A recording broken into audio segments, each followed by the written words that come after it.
Being competitive and growing your business requires an understanding of past performance, current marketplace dynamics, and a future outlook.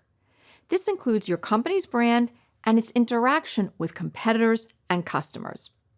It's good to start by understanding the history. What happened in the past and why? Benefit from these lessons to avoid repeating mistakes. Here's a framework you can use when you research marketplace history.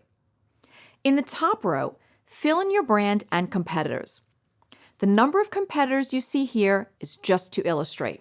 You may have any number of competitors. In the left column, use the prompts to fill in historical information for your brand and competition.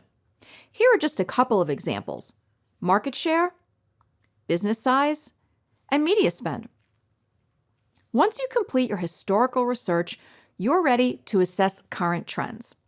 You can use the same framework we just reviewed to fill in a snapshot of what's happening today.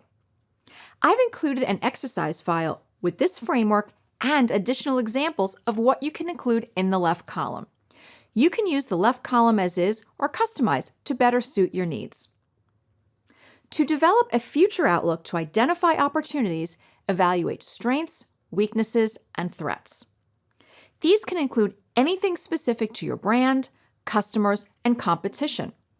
This also can include other dynamics that may affect your category. Let's say your company sells a part for an expensive luxury car. If the economy is weak, then you probably need to take that into account as you assess threats. It's helpful to consider history when you think about the future. But remember, the past does not always predict the future.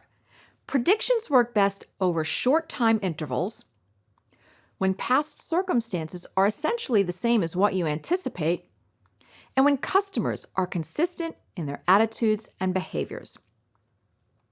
You may have heard of a SWOT analysis, which includes strengths, weaknesses, opportunities, and threats.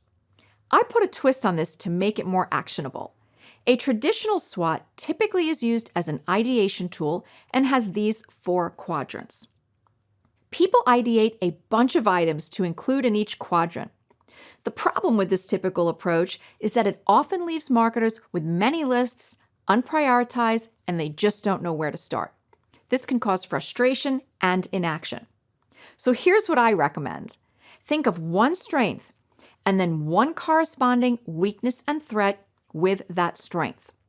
Then think collectively about that strength, weakness, and threat to identify the opportunity.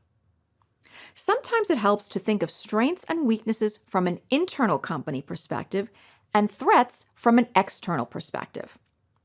Here's an example of how to use this approach. Let's say a company has manufactured copy machines for years, but recently started offering other office products like printers, faxes, and software. This company's strength is that they are a well-known, reputable brand in the copy machine category.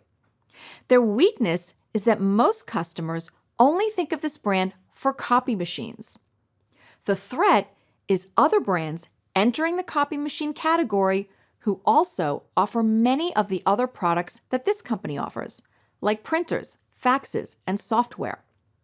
So this company's opportunity is to leverage its strong brand reputation and awareness in copy machines to promote its other products in the other categories. Understand past performance and current trends to anticipate opportunities to differentiate and keep your brand relevant.